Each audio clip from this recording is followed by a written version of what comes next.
Bonjour et bienvenue sur cette vidéo. Aujourd'hui je vous propose de vous raconter des anecdotes paranormales qui concernent certains d'entre vous. Effectivement sur la chaîne Louis San j'avais fait une vidéo sur le paranormal avec Marie et vous aviez été assez nombreux en vérité à partager vos expériences. Et pour que ces témoignages ne soient pas totalement perdus, pourquoi ne pas vous les raconter ? Bien sûr je précise que cette vidéo n'est pas là pour vous convaincre ou non que le paranormal existe ou non, mais juste pour se donner quelques frissons tous ensemble. L'ancienne ferme. La première histoire nous vient de Klaus Kiedis. Klaus vit dans une ancienne ferme en Biélorussie avec autour de lui rien sur 2 km à la ronde. Cette histoire se déroule entre 16 et 17 ans et d'aussi loin qu'il s'en souvienne, cette baraque lui faisait vraiment peur. Vous me demandez alors pourquoi il a peur ? Eh bien c'est à cause du grincement en vérité, parfois ça se transforme dans les escaliers en bruit de pas.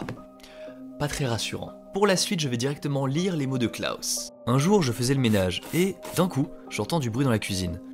Pensant que c'est mon chat, je l'appelle. Alors certes le chat arrive, mais par la direction opposée.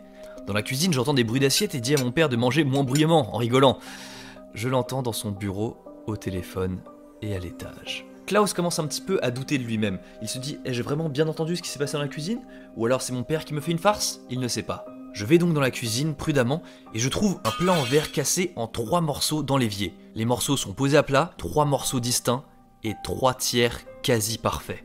Pour Klaus, ceci ne sera juste qu'une première expérience. Il n'a pas d'explication, mais entre un chat présent et son père assez blagueur, il ne peut pas être certain que tout ceci vient du paranormal. Mais vous allez voir que Klaus, il lui arrivait aussi autre chose.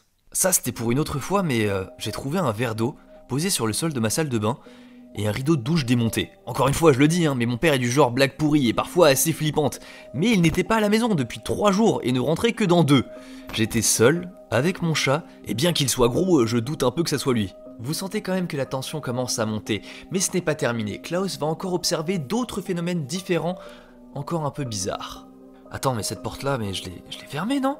Attends, mais celle-ci, là, elle était pas ouverte, je l'ai bien fermée à clé. Les portes s'ouvraient et se fermaient sans raison. Puis un moment, j'ai senti une main me toucher. Ah, c'est rien de méchant, j'ai pas non plus senti qu'elle m'agrippait et qu'elle voulait me transporter dans un autre monde, mais c'était pas vraiment rassurant. Déjà, je tiens quand même à souligner le courage de Klaus de ne pas paniquer complètement par rapport à cette situation quand même assez inquiétante. Mais les aventures dans cette maison continuent encore et encore. Ah, ça c'est encore une autre histoire, je suis dans cette baraque un soir. C'est d'ailleurs le soir au fait où mon frère a eu un accident grave. Et sans que je le sache en fait, j'ai perçu une silhouette qui m'a dit « Appelle Victor ». Je me suis pas vraiment posé de questions, je me suis dit voilà c'était mon frère, j'ai peut-être un lien avec lui. Et étant donné qu'il vit à l'étranger, c'était assez délicat de l'appeler. Bon j'essaye quand même de l'appeler. Bonjour, c'est Victor, laissez-moi un message après le bip. Comme il ne me répond pas, je vais voir mon père pour avoir le fixe. Et là, il m'annonce que mon frère est à l'hôpital. Ce genre de sentiment, Klaus va le revivre une autre fois dans un train. Ils sont en direction de la capitale pour voir leur grand-père à l'hôpital. Après avoir peu dormi et passé la nuit dans des trains pourris, il était avec son frère et lui dit « Ah, je crois qu'on va arriver trop tard ». Bien sûr, le grand frère rassure Klaus en disant « Ne t'en fais pas, grand-père va tenir le coup, au moins on va venir le voir ». Et en arrivant, la grand-mère annonce aux 2 jeunes hommes que le grand-père est parti 2 heures auparavant.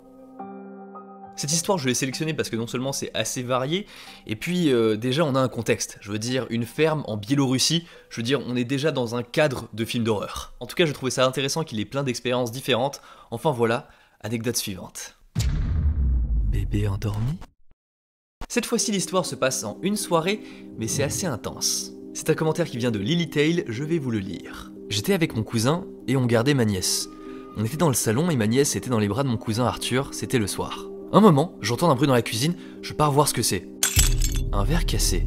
Ça peut paraître anodin pour vous, mais en vérité ça ne l'est pas pour elle. Pourquoi ? C'est parce que des verres en verre, c'est assez rare chez elle. Étant donné qu'il y a plusieurs chiens qui malheureusement renversent pas mal de choses, ils utilisent des verres en bois ou en plastique. Je ramasse le verre cassé et je nettoie bien pour ne pas que quelqu'un se blesse. Puis je cherche le placard où sont rangés les verres, puis là, je me rends compte que le placard est vachement en hauteur et qu'aucun chien ne peut l'atteindre. Je ferme donc le placard et me dirige doucement vers le salon.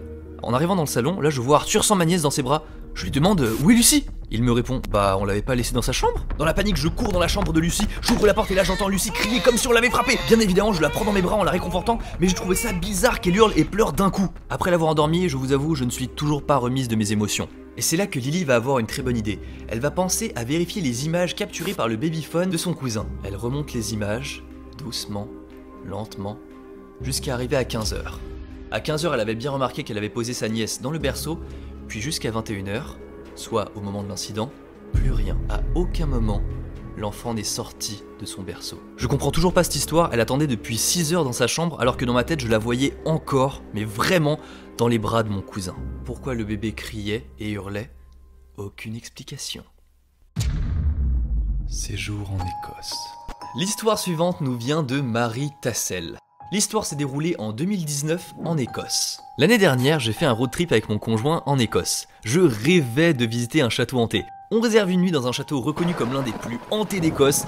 On se dit que c'est notre dernière nuit du road trip, donc on prend la plus belle chambre située dans une tour très isolée. Je ne sais pas vous, mais je trouve qu'on est déjà sur un très bon pitch d'un film d'horreur. Sur le chemin en allant vers la tour isolée, Marie remarque une chose, c'est qu'il y a beaucoup, mais alors beaucoup de portes coupe-feu. Pour arriver jusqu'à leur chambre, elle en passe vraiment beaucoup, jusqu'à ce que, au bout d'un moment, ça l'intrigue trop. Elle se dit, ah c'est quand même bizarre, je vais lire les consignes de sécurité. Je ne sais pas vraiment pourquoi, personne ne fait ça d'habitude, mais là je sentais qu'il fallait que je le fasse. Marie et son conjoint s'installent dans la chambre, et puis ils redescendent pour aller dîner. Le dîner s'est très bien passé, mais avant de remonter vers la chambre, ils se sont dit, on va visiter un petit peu le domaine.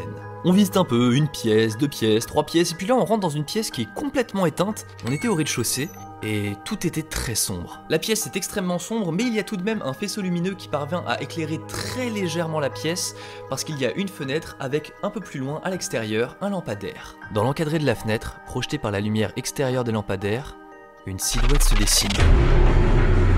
Avec mon conjoint, on s'est barré en courant. On rentre dans la chambre et on s'enferme et on reprend un petit peu notre calme. Les deux, après l'expérience quelque peu désagréable, arrivent à se calmer et s'endorment. On dormait plutôt tranquillement jusqu'à ce qu'à 2 h du matin on soit réveillé par l'alarme incendie assourdissante. On sort en vitesse en suivant scrupuleusement les recommandations que j'avais heureusement lues par miracle. En effet, heureusement que Marie avait lu les instructions parce que les portes coupe-feu, lorsqu'il y a un incendie, elles se bloquent. Et donc le couple ne pouvait plus sortir par le chemin par lequel ils étaient venus. Heureusement j'arrive un peu à me repérer, on court, on est assez essoufflé, et puis ça commence en fait à sortir le brûlé.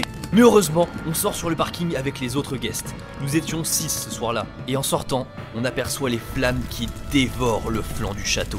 Tout s'est bien terminé et on nous a même remboursé la chambre. Je m'attendais à ce qu'il se passe quelque chose en allant sur ce lieu, mais je ne pensais pas autant les déranger. Une chose à en déterminer, c'est que Marie m'a contacté par hasard quelques temps après avoir fait cette vidéo. Elle a pu me fournir les photos authentiques que vous voyez depuis tout à l'heure. Elle m'a gentiment envoyé ça et donc je me disais que ça rajouterait du charme à l'histoire et surtout du réalisme.